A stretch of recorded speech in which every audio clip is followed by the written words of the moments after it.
Hello students, today is a day decided for the online chemistry test. In yesterday class, I have completed the unit of some basic concept of chemistry and give you the questions for solving. But unfortunately, nobody asked me any doubt or even any problem from the unit 1, which indicates you did not solve the questions. If I organize the test, so it may be meaningless. So test is postponing. It will be held on Monday.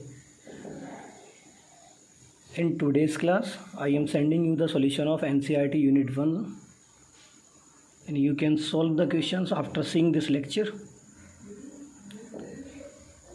So first, you subscribe the channel and share this lecture and solve the questions.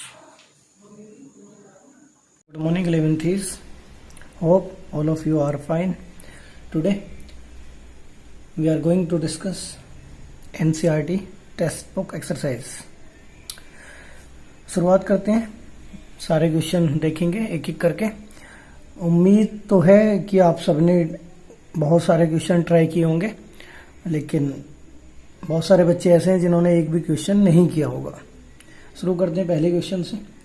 First question जो book में दिया हुआ है वो है calculate the molar mass of the following. यानी हमें बहुत सारे कंपाउंड्स दिए हुए हैं, उनमें से आपको किसी का भी मोलर मास निकाल के देखना है. तो किसी एक का निकाल देते हैं.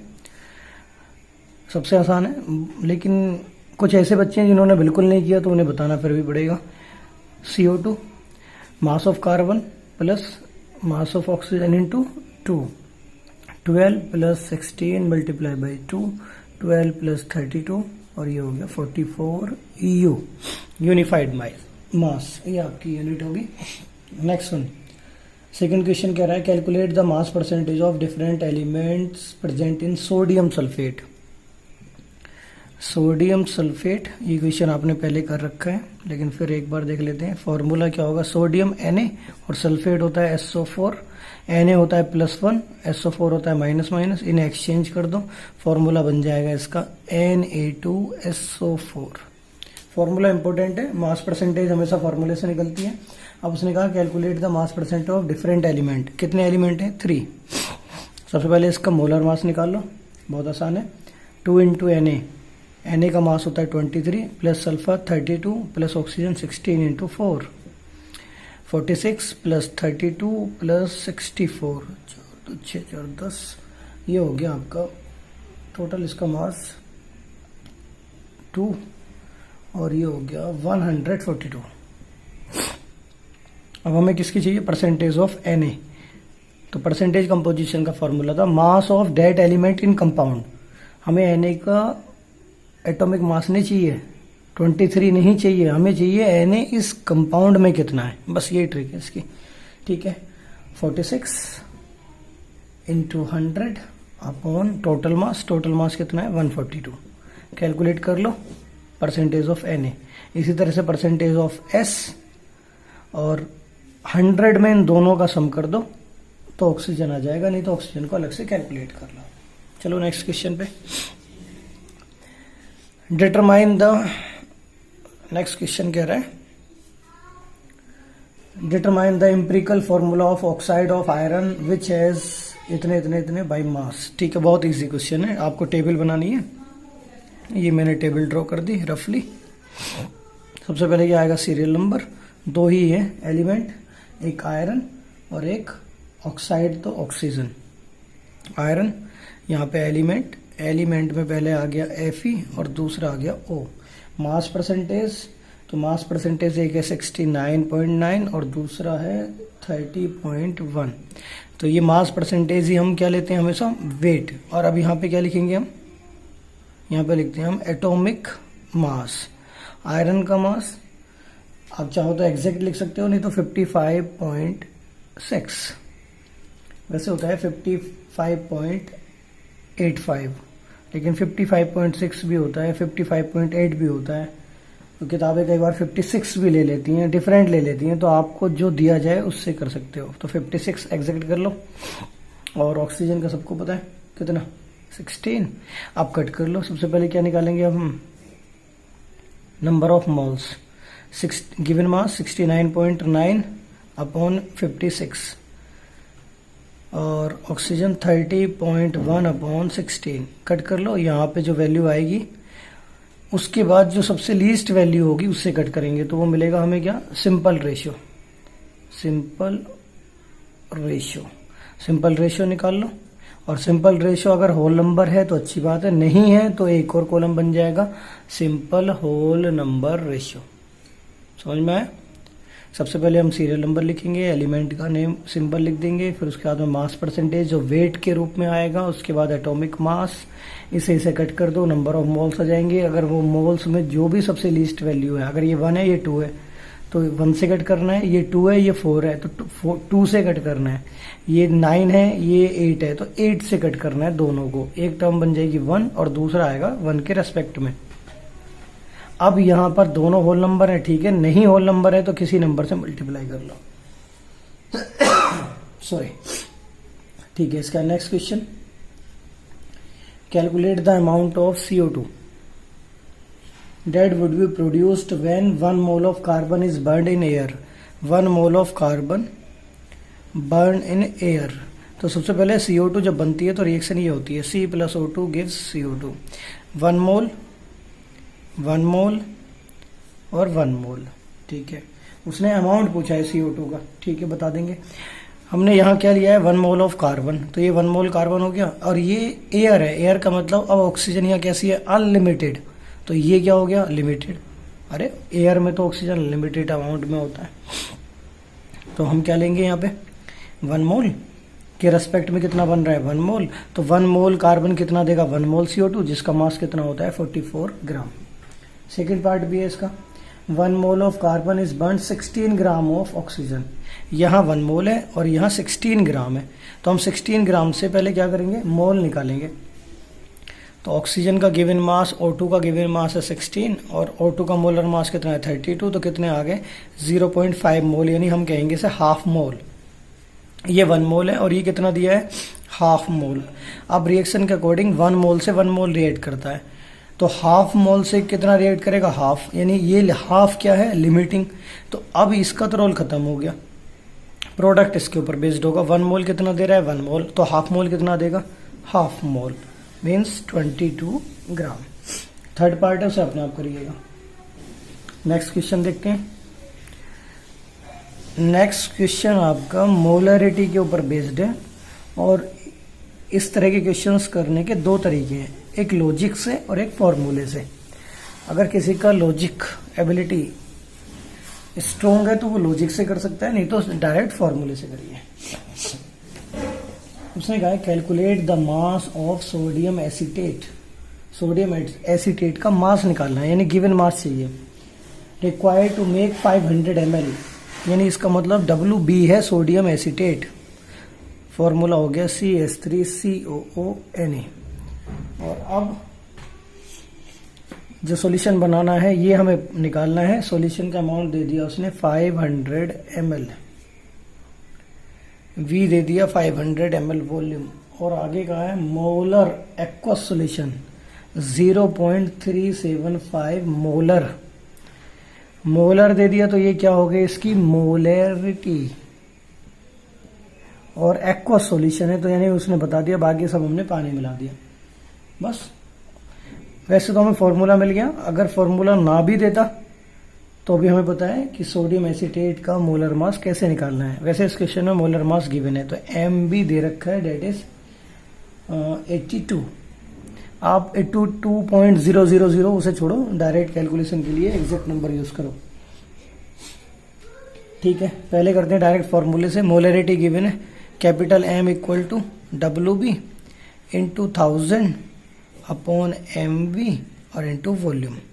ये कितनी है 0.375 इक्वल टू WB निकालना है, multiply by 1000 upon molar mass दे रखा है 82, वॉल्यूम दे रखा है 500, कट कर दो 2 टाइम, 2 से कट कर दो 41, 41 की मल्टीप्लाई कर दो, वही क्या आ जाएगा WB। मल्टीप्लाई करना ही बहुत आसान है, इसे 40 मान लो, 40 मान के इसे हटा दो, यहाँ 3.75, 4 से मल्टीप्लाई कर दो, 3 को मल्टीप्लाई कर दो, इसको मल्टीप्लाई कर दो, लगभग आ जाएगा कुछ अमाउंट। कैसे आएगा देख लेते हैं। 4 3 टाइम 12 और ये 0.75 है, इसका डबल करेंगे 1.5, एक और कर दो तो ये हो गया 3 और ये 12 3 लगभग 15 पॉइंट समथिंग, बस हमने थोड़ा कम किया है, ज़्यादा करेंगे 15 पॉइंट समथिंग ग्राम। ऐसे इजी कर लेते हैं कैलकुलेशन। अब देखते हैं इसका दूसरा तरीका। यहाँ देखो, यहाँ लिखा है 0.375 मोलर, यानी मोलरिटी दी है, और मोलरिटी की डेफिनेशन होती है number of moles present in 1 litre of solution. यानी अकॉर्डिंग टू दिस 0.375 जो मोल हैं वो किस में होने चाहिए, 1000 ml या 1 लीटर में। Got it. लेकिन हमें जो सॉल्यूशन दिया है उसका वॉल्यूम कितना दिया है, 500। इसका मतलब डेफिनेशन के अकॉर्डिंग इतने मोल 1 लीटर में है, तो इतने में कितने होंगे। अब देखो ये 1 लीटर है, 500 ऑब्वियस है, इसका हाफ, तो 500 ml में कितने मोल निकल के आए, 0.375/2। ये नंबर ऑफ मोल आ गए इसमें, और ये दे रखा है मोलर मास। और आप जानते हो number of moles equal to, बोलो, given mass upon molar mass. Number of mole कितने हैं, 0.375/2 और इक्वल टू WB कितना है निकालना है, और मोलर मास दे दिया आपको कितना, 82। बस सॉल्व कर लो, सेम बात आ गई घूम के। तो यानी हम डेफिनेशन यूज करके भी क्वेश्चन कर सकते हैं। ठीक है, अब देखते हैं नेक्स्ट क्वेश्चन। नेक्स्ट क्वेश्चन कह रहा है calculate the concentration of nitric acid in mole per litre. यानी कंसेंट्रेशन के लिए हमें किस में जाना है, मोल पर लीटर। और you know very well mole per litre जो टर्म होती है उसे हम क्या कहते हैं, यस राइट, यस मोलरिटी। यानी calculate the molarity, capital M पूछा है, ऑफ नाइट्रिक एसिड। किसकी पूछी है, HNO3 की। एक सैंपल में जिसकी डेंसिटी गिवन है, D दिया है 1.41 और मास परसेंटेज दिया है इसका 69%। यानी अब हमें क्या यूज करना है, मास परसेंटेज। तो 69% HNO3 means 69 gram of HNO3 is present in 100 gram of solution. Got it. Solution हमें कितना मिल गया, 100 ग्राम, और उसमें HNO3 का मास कितना है, 69। अब हम यहां से M निकालना है, तो फॉर्मूला बताओ, M equal to WB into 1000 upon MV into volume. M निकालना है, WB ये मिल गया अब हमें 69 ग्राम, 1000 नॉन वैल्यू है। मोलर मास, HNO3 का मोलर मास निकालना बहुत आसान है, H का मास 1 प्लस N कितना 14 प्लस, जल्दी बताओ, 48 अब जोड़ दो इसे, 1 4 5 5 और 8 3 और ये 4 5 6 63। ये कितना हो गया, 63। वॉल्यूम नहीं है, बस वॉल्यूम मैंने पहले भी आपसे कहा था, जिन क्वेश्चंस में वॉल्यूम नहीं दिया होगा, मास दिया होगा, या मास दिया होगा वॉल्यूम नहीं दिया होगा, वहां पर कन्वर्ट करने के लिए डेंसिटी गिवन होगी। तो डेंसिटी दे रखी है, मास कितना है टोटल सॉल्यूशन का 100 ग्राम, और डेंसिटी कितनी है 1.41। हम जानते हैं mass equal to MVD, mass equal to volume into density, volume equal to mass upon density. Mass 100, density 1.41, cut कर दो, जो वॉल्यूम आया उसे पुट कर दो यहां पर, आंसर। नेक्स्ट क्वेश्चन, ऐसे ही करते चले जाओ। हम हर एक एक्सरसाइज के हर एक क्वेश्चन को सॉल्व नहीं करेंगे, क्योंकि आपको करने बहुत सारे क्वेश्चंस, ऐसे तो कई दिन लग जाएंगे। ये पहला है और आपको आदत भी नहीं पड़ी अभी क्वेश्चन सॉल्व करने की, तो इसलिए कर लेते हैं। अच्छा, कुछ बच्चे कुछ अलग अलग से क्वेश्चन ढूंढ रहे हैं, अजीब अजीब से। वो पता नहीं, या तो वो किसी ने उन्हें कुछ और समझा दिया है कि पढ़ते रहो अपने हिसाब से, जो मन करे वो पढ़ लो, टीचर तुम्हें जो बता रहे हैं उससे अलग पढ़ते रहो, या फिर उन्हें लगता है कि उन्हें सब कुछ आता है। अगर उन्हें सब कुछ आता है तो वो अभी IIT का पेपर दे दें, फिर अगले महीने होने वाला है, जुलाई अगस्त में होगा, पेपर दे दें। पता नहीं कहाँ से टर्म्स ढूंढ रहे हैं, क्या क्या पढ़ रहे हैं।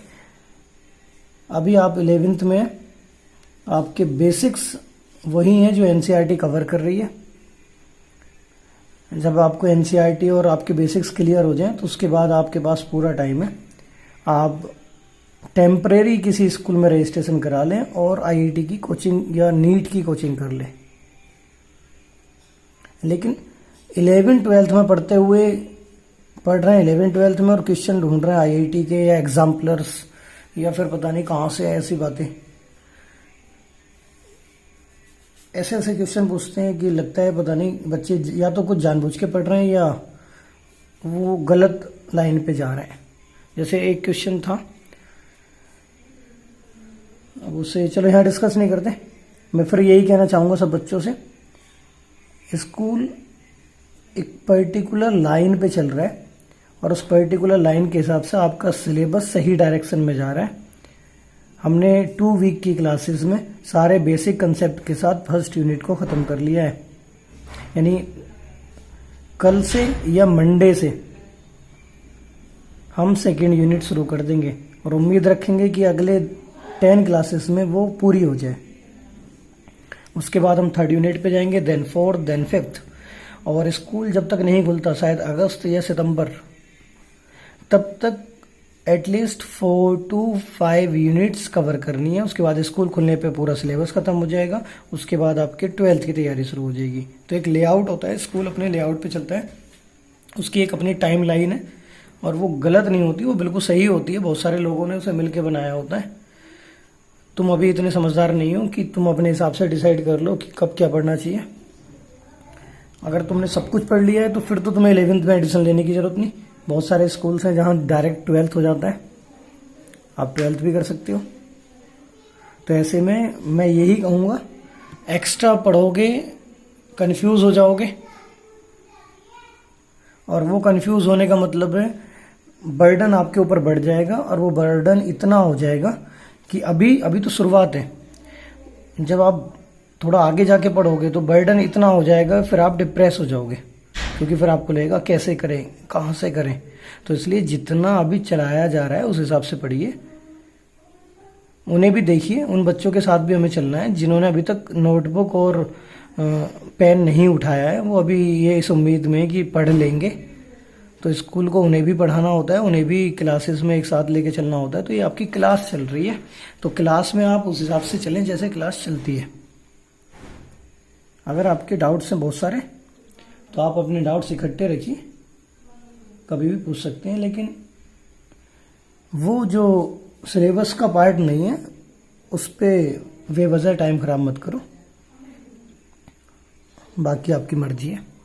हम डिस्कस कर लेते हैं next question.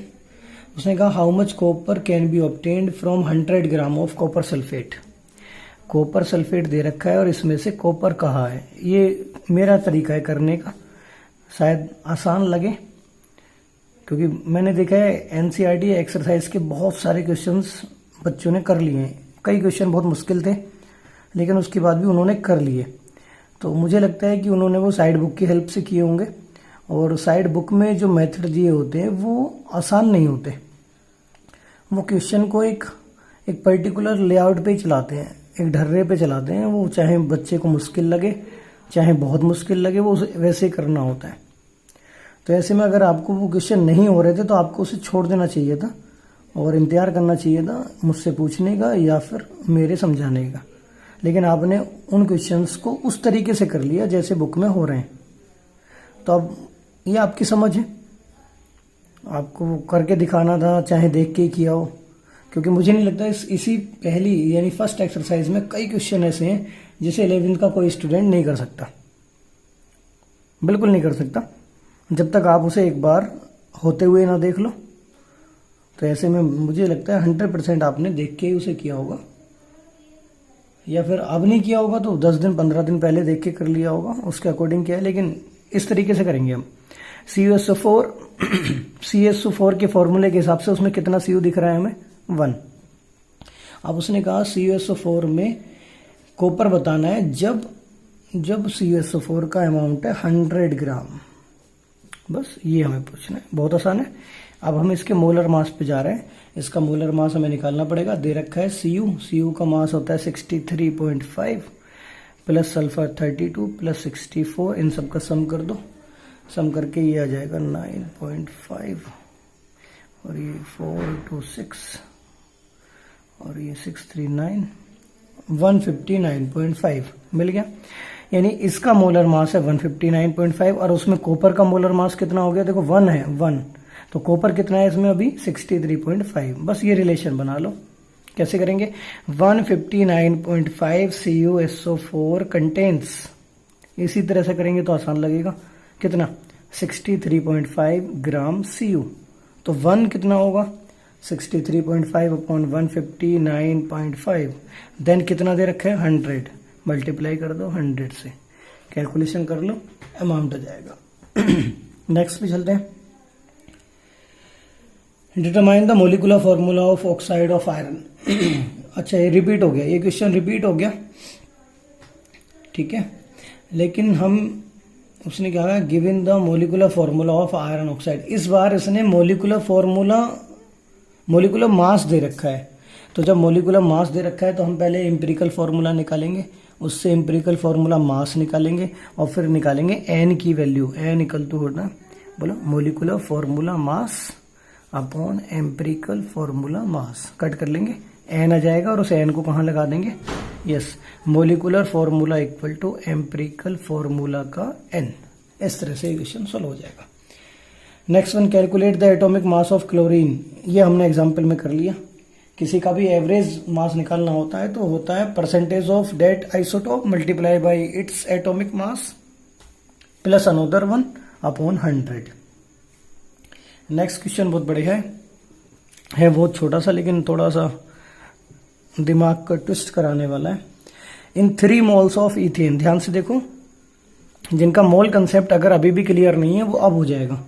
3 moles of ethane, C2H6 के 3 मोल दे रखे हैं। कैलकुलेट, अब इसमें कैलकुलेट करना है हमें first number of moles of carbon, number of मोल यानी मोल ही चाहिए ऑफ कार्बन। तो ध्यान से देखो 3 मोल है तो 3 मोल की बाद में बात करेंगे, पहले 1 मोल उठा लो। अगर हमने कहा 1 मोल C2H6, तो ध्यान से देखो अगर मैं 1 की बात करूं, केवल 1 मोलिक्यूल की, तो उसमें कितने कार्बन है 2, डबल, तो 1 मोल में कितने हो जाएंगे जस्ट डबल। तो ऐसे में 3 मोल में कितने हो जाएंगे जस्ट डबल। तो it means 1 molecule contains 2 carbon atom. तो 1 मोल कितने कंटेन करेगा 2 मोल कार्बन एटम, और 3 मोल में कितने होंगे, तो number of moles of carbon atom ये हो गया आपके 6 मोल। मोल लिखना जरूरी है, ठीक है। सेकेंड वन उसने कहा number of moles of hydrogen atom, ये भी बहुत आसान है। अब देखो इस बार कितने हैं, 1 की कंपैरिजन में 6 और 3 में कितने हो जाएंगे, यस, सेकेंड पार्ट हो गया आपका number of mole of hydrogen atom, और ये हो गए कितने मोल पूछे, अभी भी नंबर नहीं पूछे, ध्यान से देखना, अभी काउंटिंग नहीं कर रहा, केवल मोल में चल रहे हैं। 6 × 3 = 18 मोल। अब उसने नेक्स्ट में कहा number of molecules of ethane. अब उसने थर्ड में पूछा है उनकी काउंटिंग, नंबर ऑफ मोलिक्यूल्स। तो आप जानते हैं बहुत बढ़िया से, क्या 1 मोल = 6 × 10⁻23, जो भी नंबर है तो यहाँ पे मोलिक्यूल्स, तो है कितने मोल ये 3, तो 3 में कितना होगा 3 × 6 × 10⁻23, और ये हो गया 18 × 10⁻23 क्या मोलिक्यूल्स ऑफ किसका C2H6। अब वो यहां पर अगर नंबर ऑफ मोल की जगह नंबर ऑफ एटम कह देता, एटम, तो 6 के साथ मोल हटा के क्या लगा देते हम 6 × 10⁻23, और ये बन जाता 36 × 10⁻23। ये डिफरेंस है। I hope you got it. Next question पे चलते हैं। नेक्स्ट क्वेश्चन कह रहा है what is the concentration of sugar. What is the concentration of sugar in mole per litre. If 20 ग्राम, बहुत आसान है, मोल पर लीटर कह दिया, मोल पर लीटर, यानी आपसे उसने क्या पूछा है, कैपिटल एम। कब, जब 20 ग्राम उसके डिसॉल्व कर दिए गए, 20 ग्राम हो गया WB। शुगर कह दिया, शुगर का फॉर्मूला होता है C12H22O11, मोलर मास इसका ऐड कर लीजिए, वैसे याद हो जाना चाहिए। ग्लूकोज होता है 180 और शुगर होता है शायद 342। एक बार ऐड करके देख लेते हैं। 12 multiply by 12 plus 1 into 22 plus O 16 into 11, ये हो गया 144 प्लस 22 प्लस 16 160 176। ऐड करो 6 to 8 और 4 12 का 2 1 8 to 10 और 4 14 1 2 3, यस राइट। 342 आपका क्या आ गया, इसका मोलर मास, ये पूछा है। और क्या कहा है उसने, to dissolve in enough water to make a final volume of 2 litre, volume दे दिया 2 लीटर, बस आ गया। M equal to WB upon MV और इंटू V लीटर में, तो 1000 के, अरे हाँ फिर से वही प्रॉब्लम आई भी, मैंने आपसे कई बार कह दिया, मुझे बताओ ये 1000 से मल्टीप्लाई क्यों किया। एक कंसेप्चुअल क्वेश्चन है। अरे ये हमने देखो, कई बच्चे इसका उल्टा जवाब दे रहे हैं, ध्यान से सुनो मेरी बात को। WB 20 gram, molar mass 342 into volume 2 litre. अगर मैं वॉल्यूम को लीटर से कन्वर्ट कर रहा हूं ml में, तो लीटर में सपोज अगर इसकी वैल्यू 2 है तो ml में कितनी होनी चाहिए, 2000, यानी 1000 से मल्टीप्लाई किया ना, जब मैं ऐसे किया तो मल्टीप्लाई किया। तो इसी फॉर्मूले को जब मैं ऐसे कन्वर्ट कर रहा हूं, WB upon MV into V ml में इंटू 1000 लिख रहा हूं, यानी ml में कन्वर्ट किया है तो मल्टीप्लाई करना है, जबकि अकॉर्डिंग टू दिस फॉर्मूला मैंने इस मल्टीप्लाई को ऊपर यूज किया है, यानी नीचे मैंने क्या किया है, इसे डिवाइड। समझ में आया? उल्टा मत पूछो मुझसे, उल्टा पूछ रहे हैं कि ml convert into litre, ml कहाँ कन्वर्ट हो रहा है, लीटर में, लीटर कन्वर्ट इनटू ml, तब 1000 से मल्टीप्लाई होना चाहिए, तो मल्टीप्लाई यहां हुआ है, इसका आंसर आपको ढूंढना है। कई दिन से कह रहा हूं, कोई नहीं ढूंढ के बता रहा। चलो ये 2 लीटर हो गया, कट कर दो, 10 बाई इतना मोलरिटी आ जाएगी। इस तरह आपको ये क्वेश्चन सॉल्व करने। नेक्स्ट क्वेश्चन भी कर सकते हैं आप, करिए, अब ट्राई करिए धीरे धीरे। कई सारे क्वेश्चन थ्योरी के हैं, उन्हें आप कर सकते हो, कुछ क्वेश्चन मास परसेंटेज के हैं, कुछ साइंटिफिक नोटेशन के हैं, कुछ सिग्निफिकेंट फिगर के हैं। आज इतना ही।